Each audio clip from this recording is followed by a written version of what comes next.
Kanina ng mga bata, ano? Ayan. Kanina ng mga bata, ano? Ayan.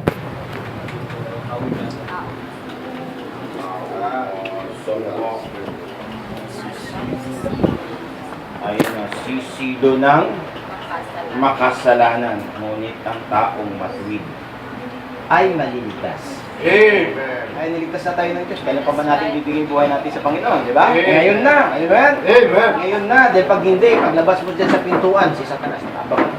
Tama. Diba? Amen. Remember, kung hindi mo iamin ang buhay mo sa Diyos, mabango ka kay Satanas. Remember si Peter, sinabihan ng Panginoon, Peter, did you know that Satan is in the door? At ikaw ang kanyang sadya. Sino si Peter? Isang haligi ng Kristyanismo. Ngayong umaga, sa mga wala rito last Sunday, inatalakay mo natin Christian living in general. Sa pangkalahatan, paano ba mamumuhay ang Kristiyano? At tinatalakay nga natin sa 1 Peter chapter 3 verse 8 to 12 how the Christian should live in unity and in good conscience. Tinalakay natin si Jonathan Edward was 19 years old when he wrote out 21 resolutions on how and why he wanted to live for the Lord. One of them read, concluded never to do anything which he should be afraid to do if it were the last hour of my life. Useless ang gagawin ng isang bagay na kinakatakutan natin gawin kung ang buhay naman natin matatapos na.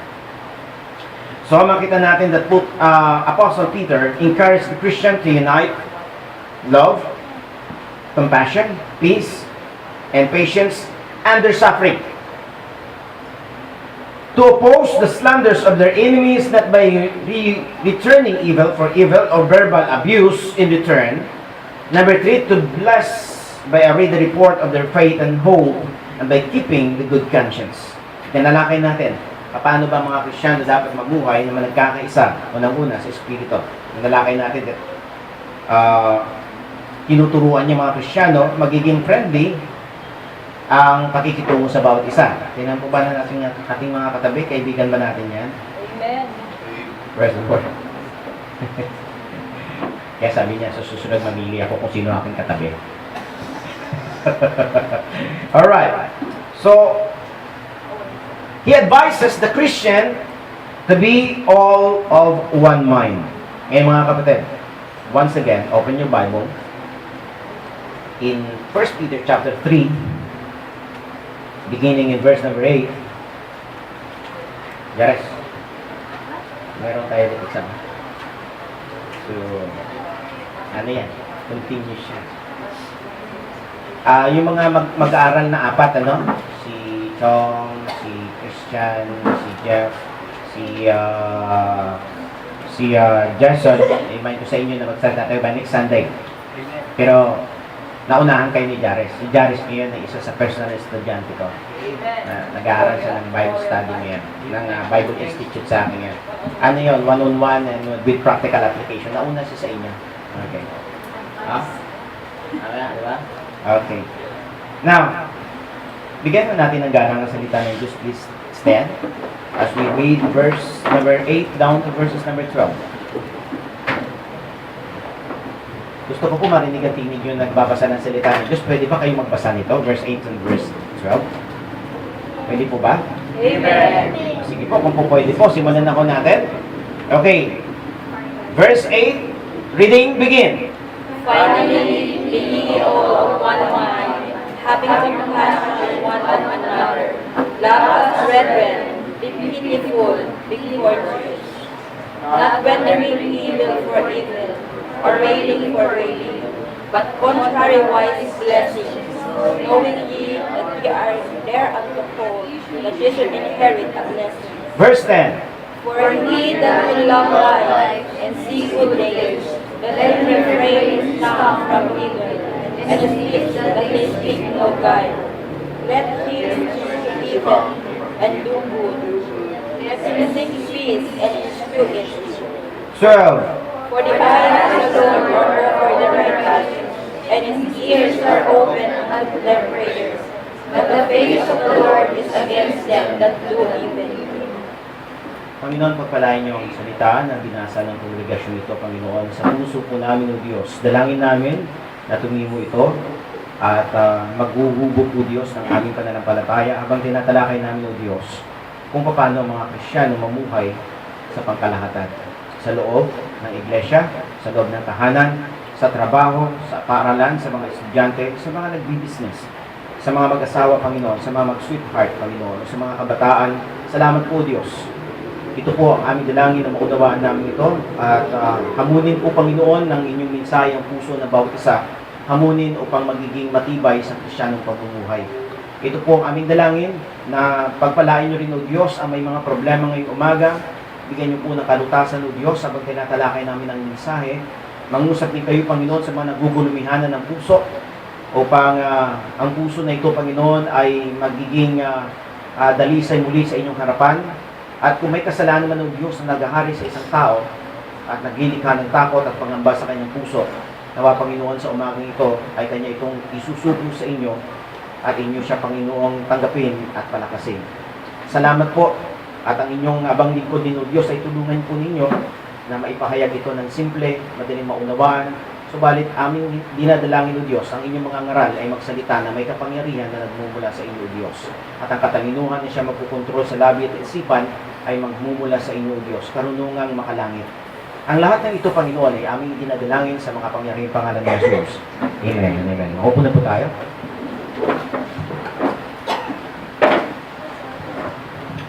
Salamat po doon si Nanay Lourdes sa likod. Friends na po kami. Friends na kami ni Nanay Lourdes. Oo. Oo. Kita ko yung mga nakapost ng friends na kami ni Nanay sa FB. Hindi lang kami sa FB friends, at hindi po sa church. Amen. Updated sa FB. Okay. Meron po isang kwento. Meron po isang bata na nagtitinda ng mansanas. At natural, traditional po na nangyayari, ang ginagawa po ng batang ito ay sinisigaw niya ang kanyang ibinebet, nilalakong mansanas. Sabi niya, mansanas, mansanas, mansanas, sir, mansanas po. O, ma'am, mansanas po. Pinuntahan niya isa at inalok niya, mansanas po. Sige, sige. Ayaw namin eh. Ayaw namin. Lumipat siya sa isang sasakyan at nakita niya isang sasakyan, meron na namang tao. Sabi niya, ma'am, sir, gusto niyo po ng mansanas? Ganun ang sinasabi ng bata, subalit kalaunan ay walang bumili ng kanyang ibinebenta na mansanas. Nakita siya ng isang businessman na sanay mag-business. At ang ginawa niya, sabi niya, halika dito, sabi niya sa akin, ako ay nagninegosyo din. Sabi niya, bigyan mo ako ng isang mansanas at pagkatapos ko ang mansanas na binibenta mo, mabibili lahat yan. So, bigyan mo ako ng isa. So, binigyan ng bata. At ang batikang negosyanteng ito ay tumayo sa tapat ng mga sasakyan na nakaparada sa maraming mga tao at kinuha niya ang kanyang kutsilyo at doon siya nagbalag ng mansanas sa maraming mga tao. At habang ang mga tao ay nakatingin sa kanya, nakikita nila kung paano malalaglag yung mga balat ng mansanas hanggang sa matapos niya itong balatan. At kung makita niya ay agad niya itong kinagat. At nakikita ng mga tao na sarap itong taong itong negosyante na kinakagat yung mansanas. Maya-maya ay may sumigaw, sabi niya, boy, di ba mansanas yung tinitinda mo? Sabi niya, bigyan mo nga ako niyan, bigyan mo nga ako niyan. At marami po ang nagsilapitan para bumili ng mansanas. Pagkatapos noon, ay kinausap siya ng batikang negosyante. Sabi niya, alam mo bang ginawa ko? Sabi niya, opo. Anong kaibahan sa ginawa mo? Ako sinasabi ko lang mo, mansanas. Anong ginawa ko? Pinakita niyo po kung gaano kasarap ang mansanas at kung gaano ito kailangan ng tao matikman. Actually, ang kaibahan nila ay hindi lamang isinisigaw ang mansanas kung hindi paano ang mansanas magiging kaakit-akit at kaibig-ibig. That's actually the Christian life is. No matter how loud you shout that I am a Christian, but appealing Christian life is matter. It's different thing. Mahalagang bagay na sinisigaw mo at iba naman yung kaibig-ibig pagmasdan ang pagiging Kristiyanong buhay mo. Merong isang kalatas na nagsasabi ang salitang ito ay nagmumula sa isang nagngangalang Francis Bacon. Sabi niya, "It is not what men eat, but what they digest that make them strong." Tama? Tama? Ulitin ko, mukhang hindi natin nakuha. Ang tao, hindi sa pamamagitan kung ano ang kanyang kinakain, kung hindi kung ano ang kanyang ninunguya, ang nagpapalakas sa kanya. Nor what we gain, but what we say that make us rich. Hindi kung anong kinikita mo, kung hindi kung anong naiipon mo, ang naging dahilan para yumaman ka. Nor what we read, but what we remember that makes us learn. Hindi kung anong binabasa natin, kung hindi kung ano ang naalala natin, ang nagpapatalino sa atin. Hindi ba? Ang mga bagay na binasa mo, nakalimutan mo naman, hindi mo naman napag-aralan mo. Yung mga naalala mo lang, ang natututunan mo. Kaya hindi kung anong binabasa mo, kung hindi kung ano maalala mo, yun ang natututunan mo. Sabi niya, "Nor what we preach or pray, but what we practice and believe, that makes us Christian." Amen. Ang kaibahan sa ating panahon ngayon, maraming sumisigaw na Christian. Tandaan natin, hindi lahat na nagsasabing Panginoon, Panginoon, ay makakapasok sa kaharian ng Diyos. Kung hindi doon lamang sa mga gumagawa ng kalooban ng Ama. At tinalakay namin sa Sunday School kanina, ang attributes ng Diyos ay Spirit, kaya ang Diyos, ang kanyang kalooban ay spiritual, hindi ang material at ang bagay sa mundo ito. That's make Christian appealing kung ang buhay niya ay naaayon sa Diyos. Kaaya-ayang tingnan, masunod, nagpakala ng Diyos. Kung ganito ang buhay ng isang Kristiyano, hindi ba maraming ang maaakit na lumapit ng Diyos? Yes. Ang aking tayong umaga, ikalagi. Ito ay isa hindi madaling gawaing pananampalataya. Ang Kristiyano umumuhay ay hindi madali na gawin pagka pananampalataya pinag-uusapan. At maraming nalilito kung ano ang dapat o tamang gawin pagka dumating na ang pagkakataong ito sa buhay ng isang Kristiyano o mananampalataya, kung paano niya ipapakita ang kanyang pananampalataya. How to live a Christian life. Amen? Ang dalangin ko ngayong umaga, kapatid, ay maturuan tayo ng kaunti, subalit malaking aplikasyon sa buhay nawa natin. Isang bagay lang po ito. Kung tinalakay natin that ang pamumuhay ng Kristiyano dapat may pagkakaisa at mayroong magandang saloobin o konsensya, dapat nagkakaisa tayo sa Espiritu. Amen? Amen? Amen. Halimbawa, pag sinasabing mag-pray tayo, di mag-pray. Amen? Pag nagbasa ng Biblia, di magbasa ng Biblia. Pag sinabing tumalikod sa kasalanan, di tumalikod sa kasalanan. Amen? Pag pagsabayin ng kasalanan at ang spiritual, dahil hindi na nag-aaway talaga yung dalawang yan. You cannot serve the two masters. Ito po ang pinakamahirap, sumunod na sinabi niya sa verse 9. Look at verse number 9. Na huwag ninyong gantihin. Ano sabihin ng ganti? Yung ginawa niya, gawin mo rin. Ngipin sa ngipin. Di ba? Kung salbahe siya, sumalbahe ka rin. Nagantihan, di ba? Di ba uso na ngayon gantihan? Pero uso man, ang Biblia nagsasabing, ay ganito, huwag ninyong gantihin ng masama. Ang masama. Unang alipusta ang pag-alipusta, kundi ng pagpapala, sapagkat dahil dito kayo tinawag upang kayo'y mga mana ng pagpapala. Wow. Mahirap yata yan. Yung sumapak sa'yo, bigyan mo ng tinapay. Yung chismis, yung nang chichismis sa'yo, yayakapin mo at sabihin, I love you with the love of the Lord. Diba? Mahirap yata yung kung malaman ni Abi sino nag-hold up sa kanya at sa pagkapaghandaan niya ng pansit at halika dito, kumain kayo, hindi durian at lalagyan pa niya ng maraming electric fan, baka mainitan sila at lagyan ng magandang inumin na malamig dahil hold up siya. Is that what the Bible saying?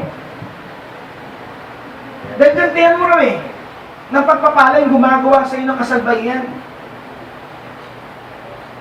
Returning blessing those who are evildoers. Mahirap yata yun.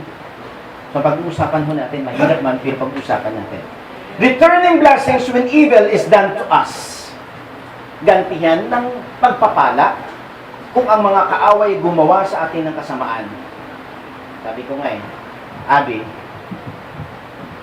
magluluto ka ng pansit na espesyal at lagyan mo ng electric fan at malamig mo na magandang inumin yung nang hold up sa'yo.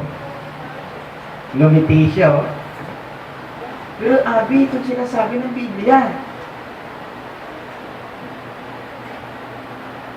Ay nako, kung ganito ang paniniwala ng lahat, maraming mainggan yung gumawa ng So, paano ito ngayon?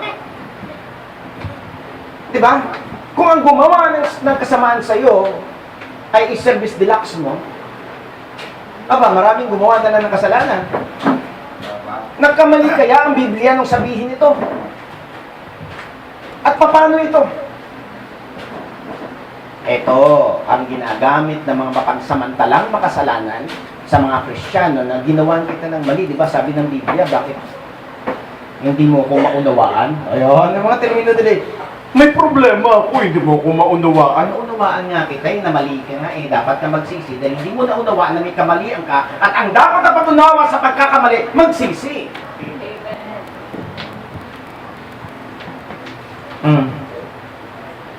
Kasi nasa low level ng spiritual life ako, kaya ako nagawa yun Sorry. May magic word. Ano nga ba talaga ang nilalaman nito? But contrary-wise, blessing, knowing that you are thereunto called that you should inherit a blessing. Pero pagka sinasabi, pag kayo mga sumalbay sa hindi mo balikan ng pagpapala, wala kang blessings. Di ba ganon? Anong klase kayang pamumuhay meron tayo kung ganito? Di ba?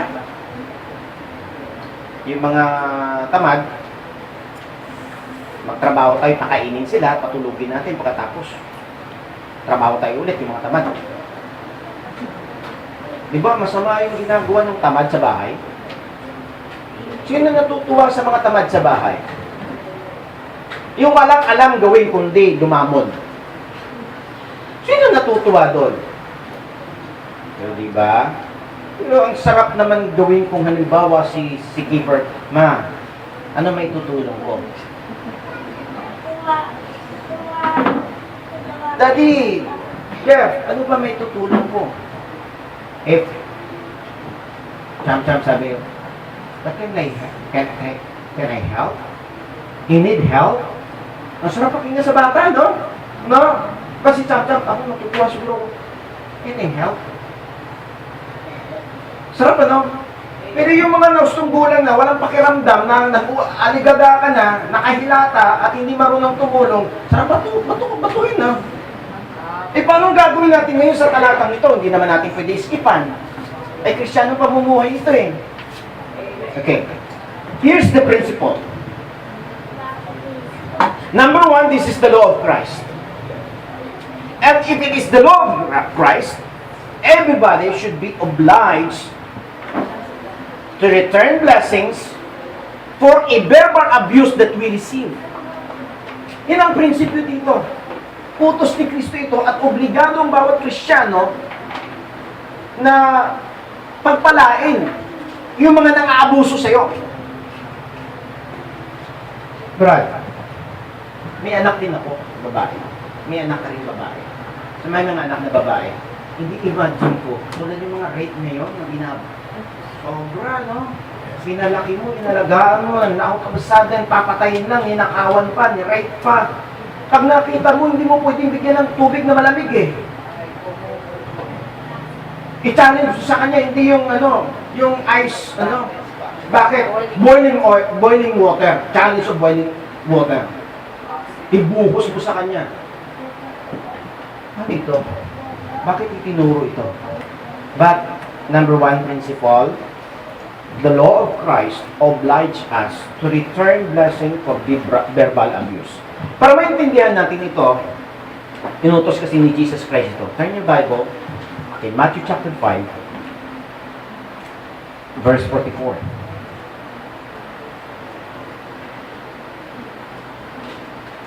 Marami ka nang narinig, Jares? Saan tayo mamaya? 44. Datapot sinasabi ko sa inyo, ibigin ninyo ang inyong mga kaaway. Say amen to that. Amen. Bakit kayo nag-amen? Pero totoo kalooban nyo. Kayo magsinungaling. Amen. Yung kaaway mo? Ha? Yung lang yung mag-asawa ko minsan na hindi nagkakaintindihan, tinginan lang, hindi matingnan nyo. Pa kayo yung kaaway, samantala I love you mo yan pag hindi kayo magkaaway. Ay, anong sabi dito? Dapat sinasabi, ibigin ninyo ang inyong mga kaaway at idalangin ninyo ang sa inyo'y nagsisiusig.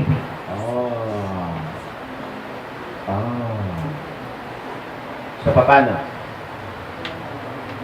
Mga kapatid, pakinggan na mabuti dahil hindi ko na uulitin. Ito po ang nilalaman ng Matthew chapter 5 verse 44. Sinabi ni Jesus Christ ito. Una sa lahat sa prinsipyo ito na napapailalim, returning blessings whenever is done unto us, or done to us, bagaman ang tao, noon pa man ay masama. Amen? Tama? So, meron pa rin tayong pananaw na utang na loob sa sangkatao. Kahit ang nanay mo, hindi mo gusto, may utang na loob ka dyan. Kahit yung mga tao na hindi mo kailigay, may utang na loob ka dahil mga malapit na trabaho sa pabrika ng damit, wala ka sanang damit. Kung walang mananahe. Sama sana ng tabas ng buhok natin kung walang barbero. Amen. Yung balaki ang punit ng mga damit kung tamad mangusik. At kung lahat ay puro white-collar job, paano maglilinis ng ating paligid? Kaya ako, may utang na loob ako diyan po sa mga naglilinis ng aming kasada. May utang na loob ako diyan. Kaya nire-respeto ko yun. Kaya hindi ko kakalatan yung kanyang pinagwalisan. Tama ba? Ngayon, dito sa church, huwag kang magkalat, i-respeto mo yung naglinis niya. Amen? Utang na loob yung malinis nito.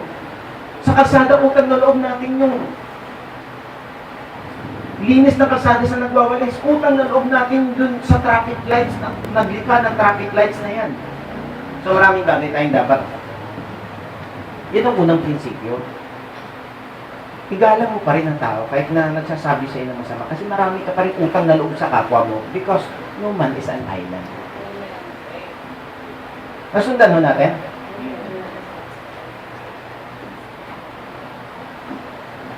Hindi naman po sa sangkatauhan.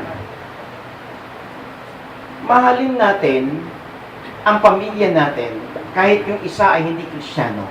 Dahil sa totoo sa pamilya na yan, unang itinuro ang pag-ibig. Di ba? Meron pong nag-share sa akin kung paano po yung actual process ng mitigating stage ng dalawang babae at lalaki. Yung mitigating stage, ibig sabihin yung pagtagpo ng isang cell at saka isang egg ng babae. At pagka nagkaroon po sila ng mitigating stage, pag ang mitigating stage ay nag-mature, ang tawag po dyan, sunod, ang mabubuo na ang tinatawag na embryo. Ang embryo ngayon magde-develop dyan into fetus. Ang fetus ngayon sa kanyang kapanahunan, ilalabas ang fetus, magiging infant. Pagtapos ang infant ngayon ay magiging baby, magiging childhood, mag-adulthood, hanggang sa magiging a man of age. Magiging aging na siya. How perfectly God made that. Yun ang pag-meet noong sperm at saka egg, makita mo na yung love. Nakita mo yung love. Na walang disgrasya, maliban lang doon sa mga narate. Pero the process of forming a life ay maganda ang pagtatagpo ng dalawang ito. Hindi sila nag-away. Bagamat ang pamamaraan siyempre maaring na-rape o napilitan ng iba, ang iba out of walang pag-iingat. Gusto sana nila 3 lang, nasundan pa ng 4, nagiging 7. Dahil walang pag-iingat yung 4 na huli. But still, there is love. Na makita mo kung paano mag-meet yung dalawa sa mitigating stage nila. So, sa pamilya pa lang, dapat mo na mahalin ang pamilya mo, bagamat kung minsan may mga chismoso sa loob ng bahay. May mga matabil, may masamang ugali, but still you have to. Sa loob ng church, ganun din. That's the pattern na sinusunod sa church ay ang tahanan. Ngayon, sabi niya, ibigin mo ang iyong kaaway. Huwag mong ipagwalang bahala ang iyong kaaway. Kung mahal mong kaaway mo, huwag mong ipagwalang bahala. Ano ibig sabihin pagwalang bahala? Huwag kang maging careless.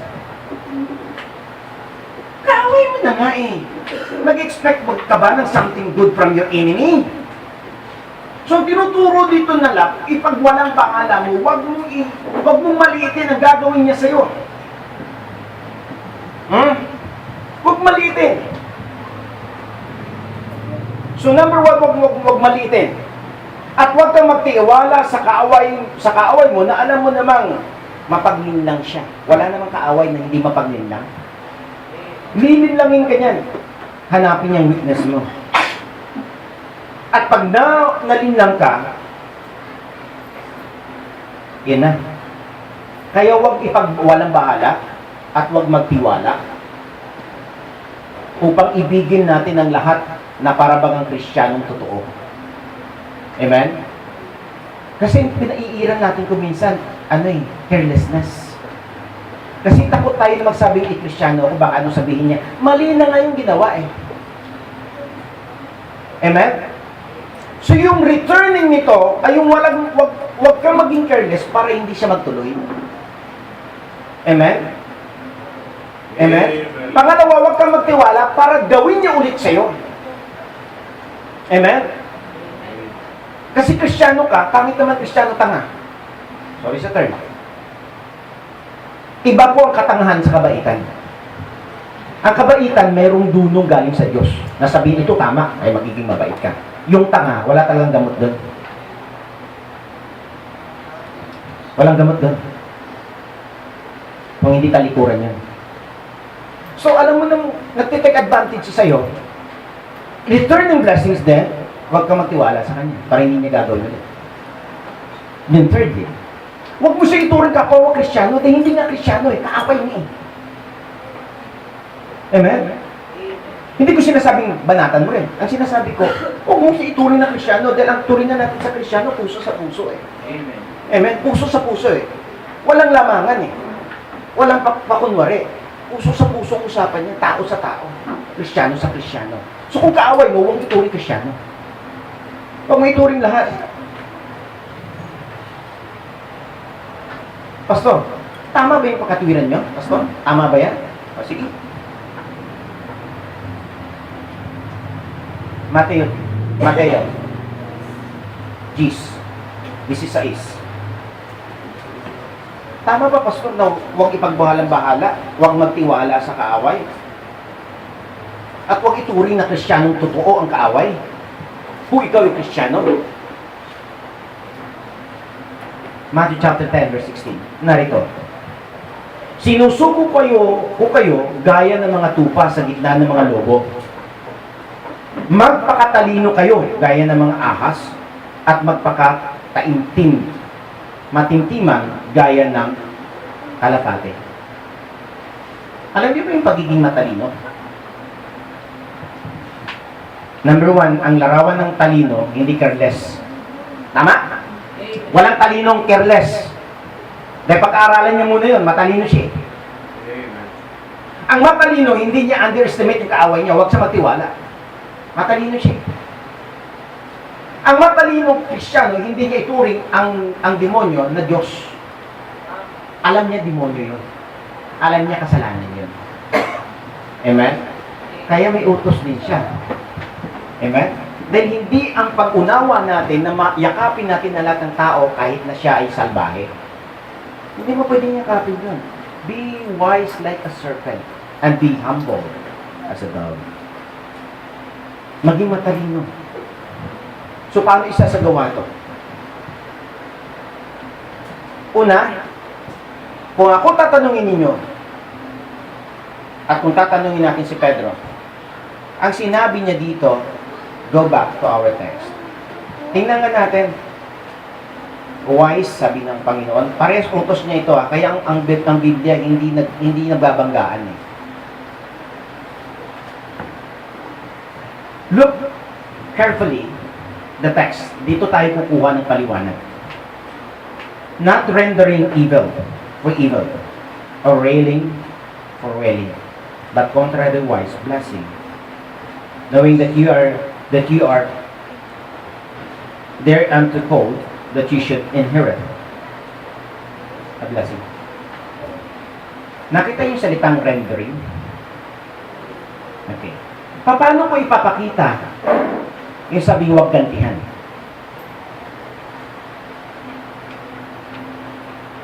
Ang nakita kong termino dito ay salitang respeto. Kaaway mo siya, pero respetuhin mo siya, huwag mo ibalik yung kanyang ginawa sa'yo. Naintindihan natin? Kung sinungaling siya at inabuse ka niya, ay huwag kang magsalita ng sinungaling balik sa kanya. That's how you return the blessings upon their abusive words that thrown at you. Hindi ko sasabihin yung kanyang sinasabi. Pero hindi ko siya yayakapin na tulad kong Kristiyano. Hindi ko yayakapin yun. Remember si Jesus Christ nung, di ba sabi niya, pag sinampal ka ng kanan, ibigay mo yung kaliwa mo. Nung sinampal sa minsan, ano mo, tinanong ni Jesus Christ, bakit mo sinampal? O di ba? Pinasyon niya. Kasi mali ang pagkaintindi natin na kasi Kristiyano tayo, pabayaan nyo na lang. No! Hindi mo mahal ang taong nagkasala kung pabayaan mo. Hindi ganun. Respetuhin mo bilang tao. Ang gagawin mo, pigilin ko ang sarili kong huwag magalit. That's number 1. Ganyan ko ibabalik sa kanya. Pero I will not embrace him as a Christian. But hindi ko, pipigilin ko ang sarili ko na huwag magalit. Yun ang pwede kong gawin.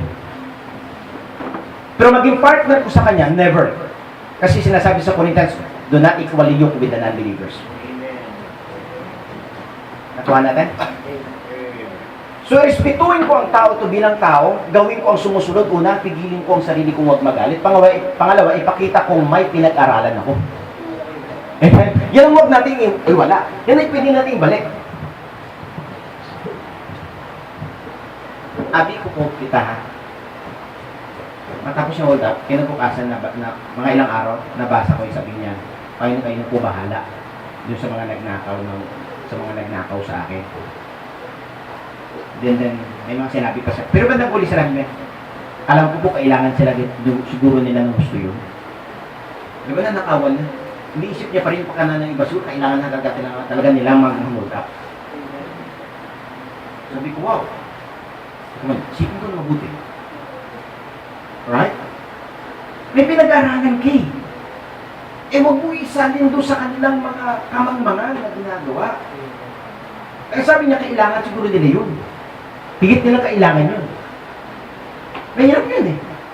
Yan nag-trigger ng kanyang physical condition. Medyo may sakit si Sir Abby. So, mga kapatid, mali po yung yakapin natin na parabagang pulasan ng kasalanan. Para katulad natin. Hindi po pwede yun. Huwag mong patulan sila. Ipakita mong matino ka. Amen? Pag nagmura sila, abusive word yun, di ba? Verbal abuse yun. Yung mumurahin ka. Yung sasabihin ka, judgmental kayo eh. Puro na lang mali nakikita nyo eh. Di ba? Verbal abuse yun. Yung mga nagsasabi nun, sila yung una ang abusive. Di ba? So, ano gagawin mo? Eh, huwag mo balikan. Huwag ka rin magsalita, bakit ka?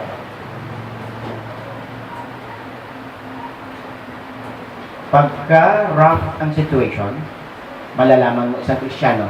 Dahil una-una pinag-aralan natin, you have to bridle your tongue. Dapat pigilin mo dila mo. Kung ikaw matalino, sa salita pa lang malalaman ng tao matalino. Tama? Di ba yung mga mangmang, hindi pinag-iisipan ko ano yung sinasabi? So, bilang pagrespeto, ipakita mo may pinag-aralan ka. Di ba? May pinag-aralan naman siguro tayong Biblia, di ba? Hindi magsimula sa atin. Di pangatlo, respeto bilang tao, gawin ko mga sumusunod. Panatilihin kong ang aking mabuting asal. Basketball. Parang nangitin lang, di ba? Pero kung lumikit sa akin, di ba? Matukso ka. Di ba? Alam mo, maraming mga pastor bumagsak dyan sa basketball. Oo. Pag nakabarong, akala mo talaga namang kapita-pitagan, kabanal-banalan, at puno na magagandang pananita. Pagdating sa basketball, kung pwede pala magmura ang pastor, magmumura.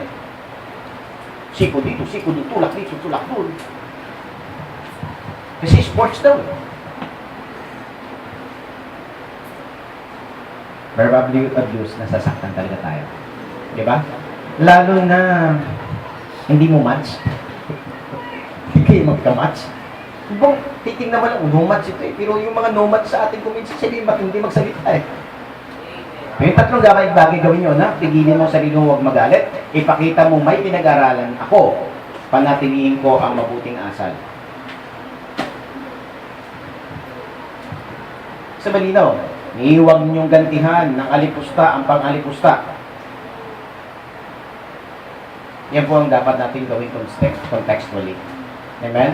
Huwag mong gantihan. Alam niyo po mga kapatid, sa loob po ng iglesia, mayroon pong itinuro ang Biblia. Dagdag po sa pag-aaral nito na balikan daw ng pagpapala yung mga gumagawa sa atin ng pang-alipusta. Tingnan po natin sa 1 Corinthians chapter 5, verse 11 to 13. 1 Corinthians chapter 5, verse 11 to 13. Pinagwikaan ka na ba ng hindi maganda? Nakaranas na ba kayo? O ikaw ba yung nagsasalita ng hindi maganda? Yun lang. Makinig ka. Kung ikaw yung nagsasalita ng hindi maganda, makinig ka. At kung ikaw nang pinagsabihan, mas lalo ka makinig. Kasi minsan yung gumagawa ng masama, hindi ganong makikinig din. Kailangan ko minsan na ng martilyo mula sa Diyos. Okay. Ready na ba? Okay, 1 Corinthians chapter 5, verse 11. Datapwat, sinusulatan ko nga kayo. Oy, may sulat si Pablo. Na huwag kayong makisama sa kaninumang tinatawag na kapatid kung siya'y una, makikiapid. Gusto mo bang kasama ang sakim? Kaya sumasamba sa Diyos-Diyusan, ang Diyos na'y pera at Diyos na'y sarili niya. Diyos na'y kaligayahan sa sarili niya. Pag sinabihan mo, ikaw pa masama. Diba? Yung mahilig sa makamundo, sabihan mo, ay, kasalanan yung ginagawa. Ay, ikaw, puro lang mali, nakikita mo. Sobra naman kayo. Ganyan, di ba? Di ba? Ano to gagawin? Ito yung blessings na gagawin natin. Balik sa kanilang mga pang-alipusta. Huwag makisama. Ano sabi daw? Huwag makisama. Pastor, ano po ba yung makisama? Marami pa yan, ano? Diyus-diyusan, mapagtungayaw, maglalasing. Hindi naman eh. Kalating bote pala naman kami. Isang bote lang. Eh wala naman binilang dito na mayroong ilang bote ah. O manlulupig, sagay wag man lamang kayong makisalo. Eh wag ka nang pumunta eh. Tama. Amen. Amen? Amen. Now, tingnan ko. O sige, Kristiyano ako, hindi naman ako nagsusugal. Nakita ka doon sa loob ng kasino. Napadaan lang ako. Kahit na, may kaibigan kasi ako nung pasok, pagkakataon na makapag-business ako kasi sugarol naman yun. Kaysa naman magsugat siya, ibebentahan ko lang siya. Wala na ba ibang lugar? Sinungaling. Kalukuhan. Kademonyuhan. Ano ng kasalanan nyo doon? Pumunta ka pa. Magpakatalino nga, Kristiyano. Tanggapin mo yun. Ewan ko lang kayo, magpabula kayo sa mga ganong kadahilanan. O, dagdagan natin. Di huwag makisalo sa gayon. Huwag makisama, di huwag makisalo, pumunta ka pa. I don't care kung ano ang halaga ng iyong puntang-punta. Ang sinabi dito, huwag makisalo eh. Sapagkat ano sa akin ang humatol sa nga nasa labas, hindi ba nga kayo'y nagsisihatol sa mga nasa loob? Oh, di ba church dapat maghatol tayo dito sa loob, huwag nyo sa labas, huwag natin pakailaman yung iba. Dito, pag dito ka, pakailaman ng buhay mo dahil tayong lahat ay haharap sa Diyos. Kung ayaw mo pakailaman ng buhay mo, edi huwag kang maglingkod sa Diyos para wala kang Diyos. Pastor, sakit mo naman magsalita. Ano kapag pwede ko gamitin doon? Huwag mong tagapin si Kristo bilang Panginoon mo. Alam mo, impyerno ka nga lang. Eh, may Panginoon ka eh. Sino masusunod? Yung Panginoon na nagturo ng kalooban ng Ama. Ano bang kalooban ng Ama? Spiritual. Amen. Amen. Hindi sugal. Hindi anak. Hindi yabang. Hindi katakawan. Hindi kadamutan. Hindi chismis. Hindi showbiz. Amen. Kung malinis lang ang showbiz, showbiz ko si Jopet at saka si Jasmine. Tama. Kung malinis lang ha, kung malinis lang. Tama. Kung malinis lang. Ang gaganda ni Josh. Pagpupuyatan ko talaga si Ina, kahit anong gawin nila sa'yo, basta. Hindi naman po pwede kasi kasalanan yun. Eh hindi nga maganda ang showbiz eh. Eh di si Jaris, i-go-groom na natin si Yumi, dapat, Brad. I-showbiz natin yan kung maganda ang showbiz. Eh di ba? Meron bang unawain sinabi ko? O ayaw lang talaga tanggapin ang katotohanan. Hindi ako may sabi. Ang sabi ng Biblia, dapat sinusulatan ko kayo na huwag kayo makisama sa kanino mang tinatawag na kapatid. Tawag na kapatid niya, Kristiyano, nagpabaptize sa Good Shepherd Baptist Church. Ay, ano, ako, born again din ako. Oh, born again ako. Oh. Maniwala ako sa, born again ako. Atol pa. Model kasi. Ay, maniwala ka doon. Huwag mong samahan kahit magsasabi pa siyang kapatid mo sa pananampalataya. Amen. Ako ba'y mapanghusga o sinabi ng Biblia? O ngayon, maghatol sa loob? Question mark. Ginagawa bang ng Good Shepherd Baptist Church? Kinakausap niyo ba yung nagkakamali? O inaasa niyo lahat kay pastor? Di ba sinasabi natin, ang disiplina, the last say is the church? Na kung ginawa niya ng lihim, huwag ko namang palangandakan kasi respeto naman.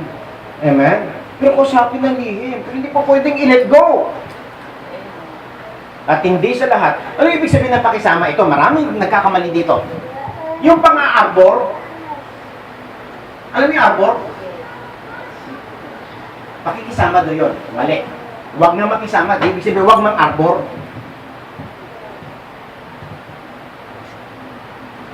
Patay ni Ken. Kaya na naman. Sakit na naman yung pastor. Malinaw ba? Huwag makisama. Ay, huwag mong arborin. Ang sabi, huwag mong akuin ang utang ng iba, sabi ng Romans. Kasi alipin ng nangungutang, ng nagpautang ang mangungutang. Sige, utangin mo yung kasalanan ng iba. Alipin ka rin mo. Amen? Kaya nga mga kapatid, pag naggaranto kayo, tiyakin nyo rin naman na kahit may garanting naman yung lumapit sa iyo. Mga kapatid, pinag-usapan natin, Kristiyanong pamumuhay. Now, sabihin nyo sa akin kung wala sa Biblia itong pinagsasabi ko. You are free to contest. You are free to talk with me personally and sabi, no, that's not biblically. That's wrong. Meron po isang tao, isang pastor, nagpipreach tungkol sa Diyos. Nung sabihin ng tao na, if you will not repent, sabi ng preacher, all of us here will go to hell. May isang babaeng lakas loob na sumamit, sabi niya, you know, I don't see love in your preaching. That's not the way God taught us. But instead, give love to the people. Talagang nilapitan niya yung preacher. Is it not God said that if you will not repent, you will go to hell? Hindi siya makasagot. Kasi ang gusto ng mga tao, love lang. Sige, unawain na sila ng unawain. Ay, malinaw din naman sinasabi ng Diyos eh. Huwag makisama eh. Na kung hindi sinabi ng Biblia, di huwag natin sabihin. Pero malinaw, huwag makisama. Na kung ayaw pa, kung anong pagkabasa niyo dito. Yan Bible niyo bukas. Malinaw, di ba? Huwag. Huwag kayo makisama sa kaninumang tinatawag na kapatid kung siya'y makagawa ng kasalanan. Sa gayon, huwag man lamang kayo makisalo. Huwag ka makisawsaw sa kasalanan ng iba para arburin. Amen. Again, this is not my teaching. And number 2, Christian calling as its invest him with glorious privilege. Pag sinabihan ka ng abusive word, mga kapatid, meron ka ng investment sa Diyos. Kasi nakatulad mo na si Jesus Christ. Kung si Jesus Christ, sabi niya, kung ako ay pinagwikaan ng masama, pagwiwikaan din kayo. Hindi sa inyong sarili, kundi dahil kayo ay naglilingkod sa akin. Tatay mo. O kapatid. Okay, acknowledge ko lang po yung kapatid ni Jeff dun sa likod. Si si Boboy. Kuya Boboy, magandang tanghali ah. Okay. Kasi may nakita akong, sige, Brad, pakiyan na muna kasi hindi natin. Okay, balik tayo sa ating pag-aaralan. Christian calling as it invest him with glorious privilege. Dahil tinawag ka ng Diyos para matanggap natin ang pagpapala kahit na ikaw ay pagwikaan ng hindi maganda at abusive word. Sige lang, gagantihan ka naman ng Panginoon kasi bawat salita sa iyo ng mga di mananampalataya ng abusive sa iyo na ikaw naman ay walang ginagawa kung hindi sumusunod lamang sa Diyos, may investment ka. Amen? So investment yan. Kung ikaw ay walang ginawa, kung ikaw ay walang ginawa. Pero kung may ginawa ka, wala kang investment. Kung gusto mo magkaroon ng investment, mag-repent. Alam mo mga kapatid, sa lahat naman ng kasalanan, repentance ang gamot eh. Kanya lang, mag-pride kasi tayo mga tao, ayaw nating tanggapin na nagkamali tayo, itulak natin sa iba. At sabihin, puro na lang ako nakikita. Eh, salamat ka nga, pinapaalalahanan ka, kagaya kung wala, tuloy-tuloy mong gagawin yun. Ang nakikita nyo lang yung sakit na sinabi sa iyo, hindi mo alam kung anong sakit na nadulot niyan sa mga tao nagmamahal sa iyo, na papunta ka sa impyerno. Baka makasariling isip po. Number 3, the true servant of God shall surely inherit the blessings. Pagka ikaw ay hindi gumanti sa kanilang ginagawa at huwag kang makisama sa kanila, yun ang returning blessings. Do not embrace them. Huwag kang makisalo sa kanila. Kaya pagtanggap, hindi doon sa parabagang Kristiyano sila. Respetuhin mo. Pero hindi ka makisama. Amen? Ay, rin, naalala ko si Sister Helen. Naalala niyo yung magpabaptize si Kim? Ba't niya ako pag pinatiran ko nung panahon na yun, aking pagkatao, parabagang, uy, yung misis ko, talagang hindi pinagbigdan si Kim, no? Nag-object siya, sana mag-isa. Okay? Then, si Kim na makapagsabi nun kung ano yung ginawa nung kita niya. Then, nag-usap siya na pinaliwanag ni Sister Helen. Si Kim na ang tanungin niyo kung ano ang kanyang feelings. At kung magsabi siya ng totoo, pagpalain siya ng Diyos, pero kung hindi siya magsabi ng totoo, dahil tita niya yun, mahirap kamangga ang tita. Hindi siya pagpapalain. Pero nakita yung resulta. Mga kapatid, sometimes we are not stand against because we want to be in the other side. Hindi lamang sana tayo mag-disagree dahil gusto nating magiging sa kabila tayong panig. Kung hindi, magsalita tayo sa pagkakasalanan na yun. Amen? Mga kapatid, kung gagawin natin ang mga bagay na sinasabi kanina, alam niyo ba mayroong present blessings? Present blessings, sa kaagad-agad. Ang resulta, kung gagawin natin yon, number 1, dito po sa 1 Peter, kaya maganda po itong libro ni Pedro eh. Ang dami po tayong matututunan dito kay Pedro kasi si Pedro ay isa pong totoong Kristiyano eh, nang bumagsak, bumangon. Sa chapter 1 verse 8, sabi niya na hindi ninyo nakita na inyong iniibig na bagamat gayon ay hindi ninyo siya nakikita gayon may inyong sinasampalatayan na kayo'y mga galak na totoo na may galak na di masayod na puspos ng kaluwalhatian. Mga kapatid, kung mamahalin natin si Kristo, meron tayong kaligayahan na hindi kayang ipaliwanag. Unspeakable joy. So, the right conduct is loving Christ and the result blessing is unspeakable joy. In verse number 9, baba lang yan, na inyong tinatanggap ang layunin ng inyong pananampalataya, ang pagkaligtas ng inyong mga kaluluwa. Number 2, kung manatili kang tutuloy sa Kristiyano pamumuhay mo, what is the result? More benefits of salvation. Ikaw rin ang pagpapalain. Maraming pagpapala ng kaligtasan. Number 3, sa chapter 1 verse 17, conduct holy life with fear. Kabanalan na mayroong takot sa Diyos. Ano ang result? Avoiding God's fatherly discipline. Hindi ka papaluin ng Diyos. Ipagpalain ka niya kaysa pagpapalo. Amen? As another one, chapter 2, verse 2. Conduct, right conduct, partaking of spiritual milk. Ikaw nakikisa sa spiritual na paglago. Ang resulta, blessing, growing up to salvation. Kanina, more benefits. Ito, growing up. Sa chapter 1 verse 9, kung magpatuloy ka, benefit of salvation. Pag ikaw naman ay magpatuloy, makiisa sa spiritual na nagatas na ito, growing up naman to salvation. The next, chapter 2 verse 19 to 20, trusting God and doing right while suffering. Kahit may mga pagdurusa, gawin mo pa rin kung ano ang tama. Amen? Magtiwala pa rin sa Diyos at gawin ang tama kahit may mga suffering tayo. Ano po ang benefit? Kung basahin nyo dyan, God's approval. Sasang-ayunan ng Diyos mga prayer mo. Sasang-ayunan ng Diyos yung mga desire mo. Sasang-ayunan ng Diyos yung lakad mo. Sasang-ayunan ng Diyos yung mitiin mo sa pamilya mo. At sasang-ayunan ng Diyos ang Good Shepherd Baptist Church sa kanyang pagmimisteryo.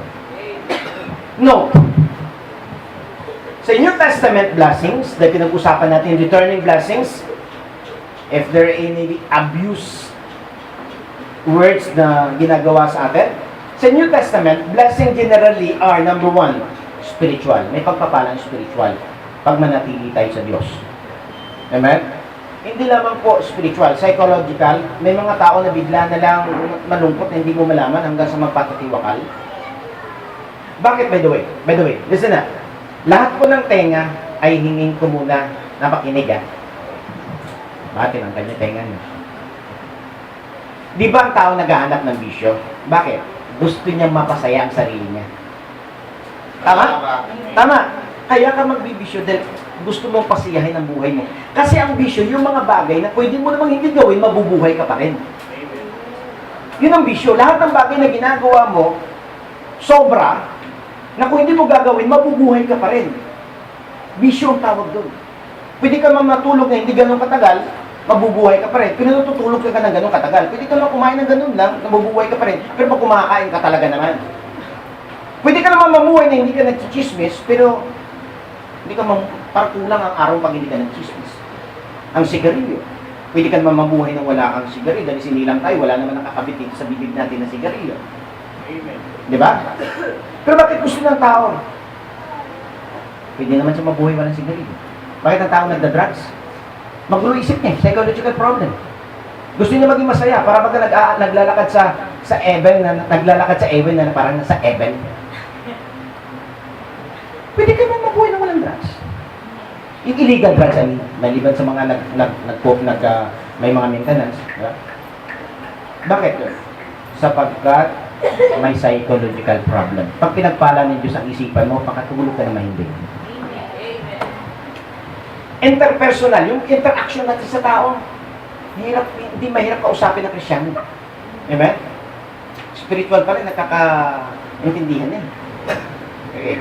Then, alam niyo ba mga kapatid sa New Testament blessings, ang pinaka-less na blessings ay ang material at physical. Naniwala kayo. Kasi yung sa Matthew chapter 6:23, unahin mo muna ang Panginoon, sa kanya ibibigay yun eh. Di ba? So ang pinaka hinahanap talaga ng spiritual and psychological and interpersonal natin sa Diyos at sa kapwa. So, in verse number 10, 1 Peter chapter 3, dito tayo magtapos. Ay, tapos din. Sapagkat ang nagnanais umibig sa buhay at makakita ng mabubuting araw ay magpigil ng kanyang dila sa masama. Kasi verbal abuse ang context, ba? Verbal abuse. At ang kanyang mga labi ay huwag magsalita ng daya. Di ba? Oh, wag ng labi. Oh, diba? Diba? Ingat din sa salitang papatayin kita, hindi mo na kayo gawin. Hindi sinungaling. Pakuwarin kita ng ulo sa taas pa rin. Di ba? Huwag magsalita po ng mga abusive. Amen? So, ang command niya, to love life. Mahalin po natin ang buhay. Amen? Irespeto natin may buhay siya, pero huwag tayo makipag-associate. Ako, respetuhin ko siya, hindi ko gagawin yung ginawa niya, pero hindi ako maging mabait sa kanya. Kaaway ko siya. Kung gusto niya maramdaman yung ang kabaitan ko, maging Kristiyano siya. Amen? Hindi ako mabait sa mga di mananampalataya. Kaya lang, hindi ko rin din gagawin yung kanilang ginagawa. Dahil ginawa nila akong masama. Tama ba yan? Yan ang context. To seek life, ibig sabihin, respetuhin ang buhay. Mga nariyan ang Psalms chapter 39, verse 19, and Philippians chapter 4, verse 4.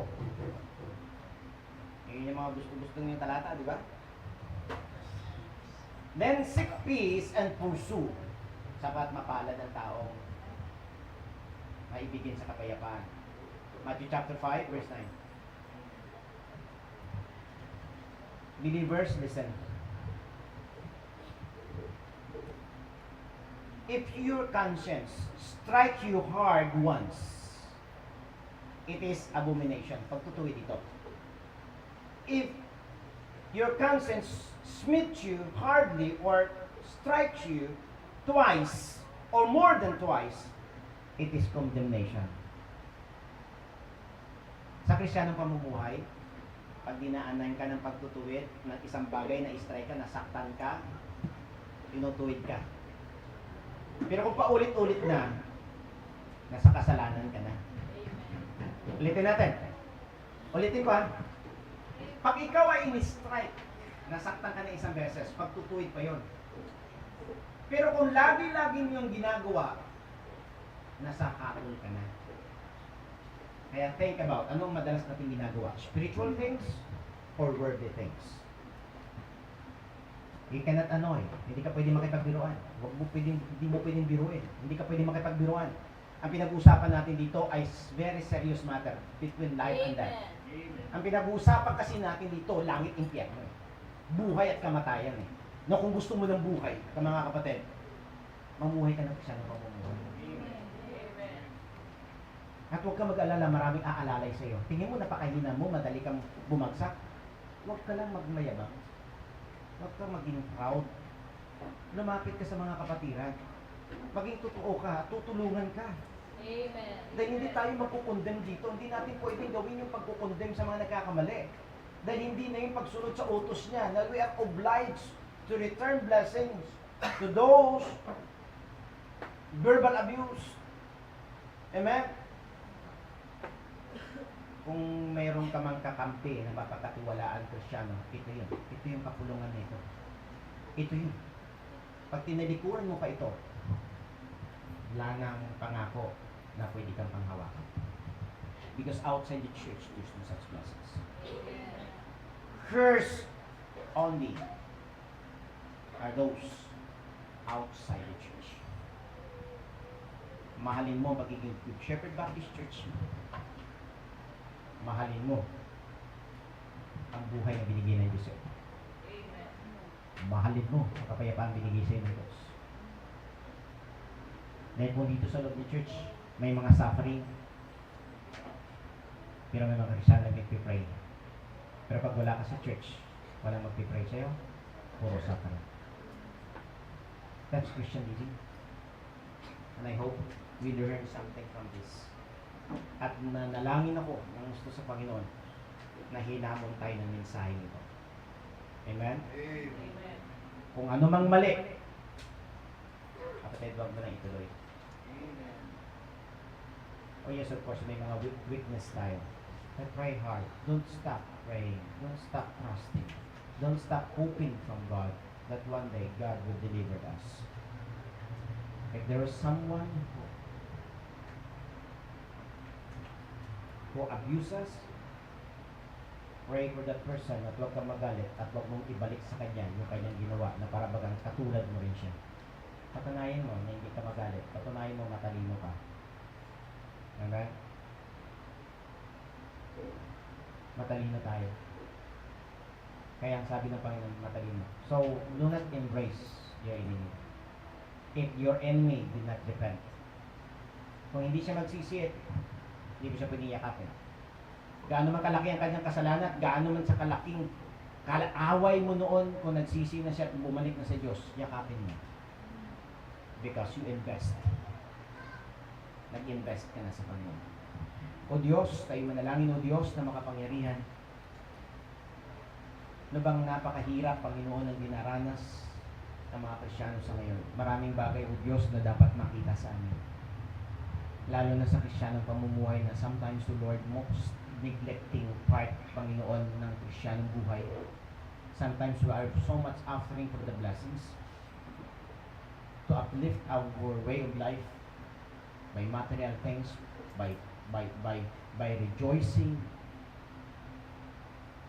by the food that we take, by what kind of home that we have, what kind of bed that we lying down. Lord, tulungan niyo po kami, Panginoon, hindi lamang ganun ang buhay. Ang Kristiyano na may pamumuhay, na may pananalangin, may pagsunod sa inyo, Diyos. At pag may trouble, Panginoon, na tulad na nangyari ito, Lord, help us to understand this context of verse number 9 and verse number 10. Hindi kami basta-basta, Panginoon, magpadala sa kaaway, maging matalino kami. Hindi namin aarborin ang kanilang kasalanan. Dapat silang humarap sa inyo, Diyos. At sabihan namin sila na harapin nila ang kanilang pagkakamali sa inyong harapan na hindi namin pwedeng arborin. Hindi kami makisama sa kanila, Panginoon. Hindi kami uupo na kasama nila, Panginoon. Hindi kami sasama sa kanila, hindi kami makikiupo para lamang sabihin na kami ay magbabalik ng pagpapala sa mga gumagawa ng kamalian sa amin, O Lord. Ang hindi namin pakikisama sa kanila ay pagtugon sa sinasabi mo, Diyos, matalino kami na hindi namin, Panginoon, yakapin ang mga makasalanan tulad ng isang Kristiyano. Kung ang kasalanan ito hindi nagsisisi ng kanyang kasalanan, Panginoon, dapat siya magsisi sapagkat mapapunta siya sa apoy ng impyerno. Lord, ang pagmamahal ay hindi maging maganda. Kung aakuin namin o arborin ang kanilang kamalian, dahil sa totoo, Panginoon, hanggat hindi sila magsisi, mapapahamak pa rin naman sila. O Diyos, nasasaktan sila pag sinabihan namin, subalit nagbabakasakali kami, Panginoon, na magsisi sila nang hindi sila mapahamak. Disiplinahin namin sila upang hindi sila mapahamak. Dahil kung hindi namin sila didisiplinahin, hindi ito pagmamahal, Panginoon, sa kanila. Dahil sa totoo lang, hanggat sila nasa kasalanan ng tao, Panginoon, nag-aabang ang impyerno, Panginoon, na kapag nakabayaran ng kasalanan na yung kamatayan. Lord, help us to stand in your word. Help us to be more better Christian. Make us our life, O God, even more obedient to your word. Salamat po, Panginoon. Muli, Panginoon, namin pinasasalamatan ng mensahe nito. Muli namin pinasasalamatan ng Espiritu mo, O Diyos, na kikilos sa amin. Muli nyo kami ngamunin, Panginoon. Uuwi kami sa aming mga tahanan. Uuwi sa kanilang mga tahanan. Papasok sa mga kanilang trabaho na mayroong, Panginoon, paalala ng Kristyano, O Diyos, ay hindi gaganti ng masama sa mga tao na gumagawa ng masama. Respetuhin namin sila, Panginoon, huwag kami magalit. Ipakita namin mas marunong kami at ipakita namin, Panginoon, na kami mga Kristyano. Hindi kami makikiisa sa kanila. Hindi parehas, Panginoon, ang aming mga puso dahil ang aming mga puso, Panginoon, ay pinagaharian ng iyong banal na Espiritu Santo. Mga kapatid, sa oras na ito, kayo po at manalangin patuloy sa Panginoon. Kausapin po natin ang Diyos. Sige po, kausapin natin ang Panginoon. Ano ang ating sasabihin sa Diyos? Kung hindi mo pa tinanggap si Kristo bilang Panginoon mo at tagapagligtas, kung hindi mo pa naranasan ang kapangyarihan ni Kristo at ang kapayapaan na dulot ni Kristo sa buhay mo, itong pagkakataon na isuko mo ang buhay mo sa Kanya at magsimula kang mamuhay sa Kristiyanong pamumuhay. At kung ikaw ay Kristiyano na hindi mo nagagampanan ng Kristiyanong pamumuhay, itong pagkakataon, mga kapatid, tumayo tayo sa ating pagkabagsak at lumakad muli. Kung ikaw may naglalakad, magpasalamat ka sa Diyos na lalo niyang pagpalain, na palaguin ang iyong paglakad sa Kristiyanong paglakad upang lalo kang kalugdan ng Diyos. Panginoon, dinggin niyo ang puso at hinaing ng bawat isa. Narito ang kanilang mga sarili, Panginoon. Nakikita niyo po ang aming mga sarili, O Diyos.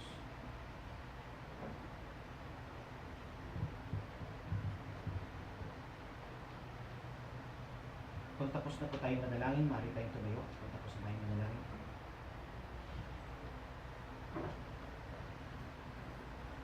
At antayin po natin yung mga patuloy na dalangin pa. At huwag mo lamang gumawa ng malabis na pag-ingay upang makapatuloy sila makapanalangin.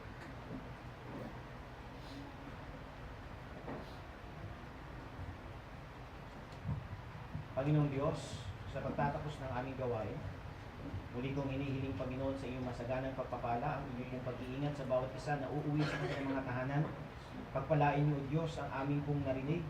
Pagpalain niyo, O Diyos, ang kalakasan na taglay namin ngayon, Panginoon. At huwag namin kalimutan, O Diyos, ang aming narinig.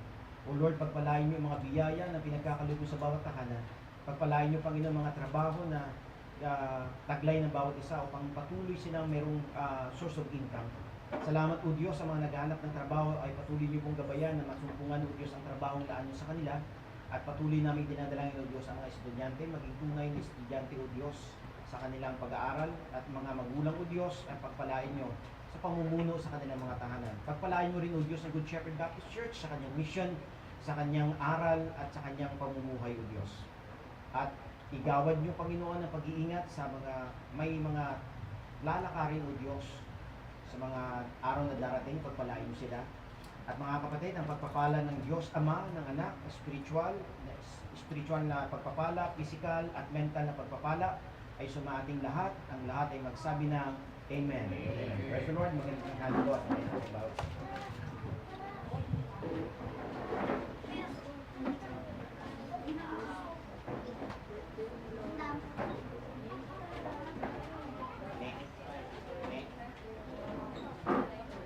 May nag-birthday, di ba? O sige. Sister Lona's birthday, yes. 30. Tama ba pala, 30? O sige. 30 years old. At pray ho natin. 30 years old si Sister. 30 years old. Let's pray. Panginoon, salamat po sa kaarawan ni Sister Lorna, Panginoon. Salamat po isang taon na naman ng pagpapala ang pinatuloy mo sa kanya. Pagpapala nga po, Panginoon, na aming